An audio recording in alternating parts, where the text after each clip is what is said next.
மகிழாள் உடலிலே சேர்ந்தகுடி அப்படின்னு ஒரு கிராமம். அந்த க்ஷேத்திரத்திலே சும்பனை சம்ஹரிக்கிறதுக்கு முன்னாடி மாத்ருகா கணங்கள் ஆதிசக்தியான துர்க்கையோடு சேர்ந்ததினால் அந்த ஊருக்கு சேந்தங்குடி அப்படின்னு பேரு.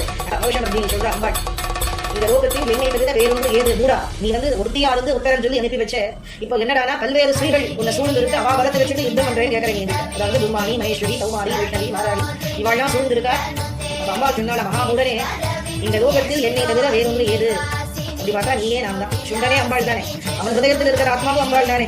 அதை உணராத காரணத்தினாலே தான் அம்பாள் கிட்ட யுத்தம் பண்றான். என்னுடைய சக்தியின் வெளிப்பாடாக தேவர்களுடைய தேகத்தில் தோன்றி இவர்கள் அத்தனை பேரும் என்னோடு ஐக்கியமாவதை பார்ப்பாய் அப்படின்னு துர்மானி, மகேஸ்வரி, சௌமாரி, வைஷ்ணவி, மாராளி, இந்திராணி, சாமுண்டா இவ அத்தனை சக்திகளையும் பகவதி தனக்குள்ள ஏகமாக ஐக்கியப்படுத்திக் கொண்டாள்.